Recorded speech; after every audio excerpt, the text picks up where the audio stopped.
Euzu billahi mineşşeytanirracim. Bismillahirrahmanirrahim. Esselamu aleyke ya Eba Abdullah. Esselamu aleyke ve rahmetullahu ve berekatuhu.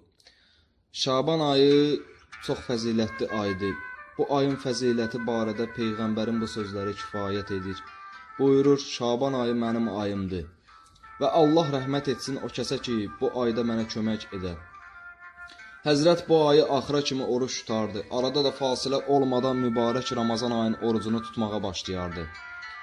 Həzrət buyurur ki, hər kəs bu ayın bir gününü oruç tutsa, bir gün oruç tutsa, cənnət ona vacib olar. Bu ayda da çoxlu zikirlər və dualar tövsiyə olunub. Hər gün 70 dəfə bu zikri söyləmək tövsiyə olunub. Əstəğfirullahə və əs'aluhu tövbə. Yəni Allahdan bağışlanma diləyirəm və ondan tövbəmi qəbul etməsini istəyirəm. Bunun mənası budur.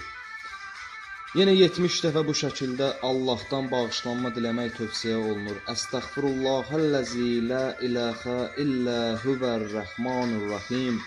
Əl-həyyul-qəyyum və ətub iləyh. Bu ayda yarım xurma ilə də olsa, gücü çatmayanlar üçün, yəni yarım xurma ilə də olsa, sədaqə vermək çox təkid olunub. Bu əməli edən şəxsin cəsədini Allah cəhənnəm atəşinə haram edər. Şabanın hər cümə axşamı günü 2 rükət namaz qılmaq, hər rəkətində Fatihə surəsindən sonra 100 dəfə İxlas surəsini oxumaq, namazı bitirdikdən sonra da 100 dəfə salavat göndərmək tövsiyə olunur. Bu əməli yerinə yetirən şəxsin Allah dini və dünyavi hacətlərini yerinə yetirər. Şaban ayının cümə axşamı günlərinin orucu da müstəhəbdir. Bir hədisdə belə rəvayət edilmişdir.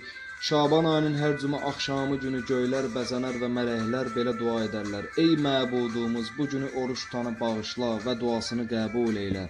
Şabanın bazar ertəsi və cümə axşamı günlərini, yəni bu günləri unutmayın. Oruç tutan şəxsi Allah 20 dünyavi və 20 uxravi, yəni axirət hacətini verər.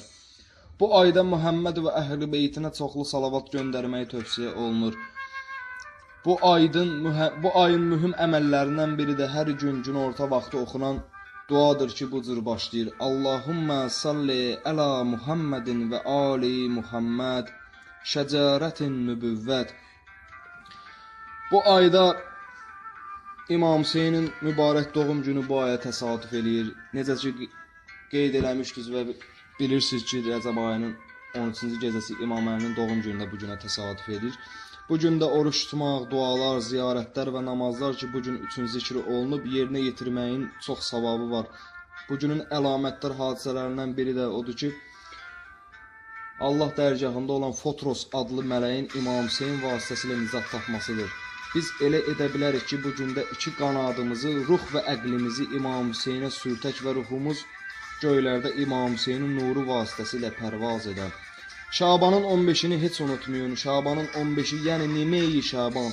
Bu günün gecə və gündüzü çox şəravətli və əzəmətlidir. İnşallah hamıya qismət olsun bu gecəni, yəni Şabanı, Ramazanı yaşamaq bizlərə nəsib olsun inşallah. Həzrət İmam Cəfər Sadiq əleyhissalamdan rəvayətdir ki, İmam Baqirdən Nime-i Şabanın fəzilətləri barədə soruşdular. İmam buyurdu, bu gecə Qədr gecələrindən sonra ən fəzilətli gecədir. Bu gecədə Allah bəndələrinə öz fəzlin əta edər və onları öz kərəmi ilə bağışlayar. Bu gecədə Allaha yaxınlaşmaq üçün səy və təlaş etmək lazımdır. Bəs bu o gecədir ki, Allah öz müqəddəs zatına and içib ki, heç bir bəndəni öz dərgahından əliboş qaytarmayacaq. O cümlədən bu gecənin bərəkətlərindən biri də odur. Odur ki, əsrin sultanı İmam Zaman bu gecənin səhəri dünyaya gəlib və bu aya öz şərafətini bəxş edib. Bu gecə üçün bir çox əməllər zikr olunmuşdur. Qüsul saxlamaq, əhya saxlamaq, namaz qılmaq, dua oxumaq. Rəvayətdə var ki, hər kəs bu gecəni əhya saxlaya, qəlblər ölən gün ölməz.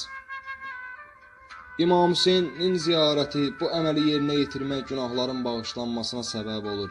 Hər kəs istəsə 124 min Peyğəmbərin ruhun ziyarət edə, Bu gecədə evin damına çıxa, sağa, sola nəzər edə və oxuya bu ziyarəti.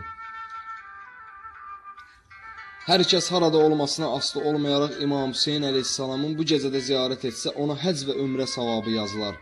Şabanın axırıncı 3 günü, Şaban ayının axırıncı 3 günü çox fəzilətlər zikr olunmuşdur. Yaxşı olar ki, bu axırıncı 3 günü möminlər və möminələr oruç tutalar. Hər kəs Şaban ayının axırıncı 3 günün oruç tuta və mübarək Ramazan ayına birləşdirə. Allah Teala ona 2 ay ardıcıl tutulmuş orucun savabını yazar. Sonda bildirmək istəyirəm ki, Allah Teala'dan bu aydan bizləri günahları bağışlanmış şəkildə çıxmağı lütf etməyi istəyirəm. Bizləri bu ayda bağışlayaraq mübarək Ramazan ayında qədr gecələrini dərk etmək tövfiqatını versin. Amin.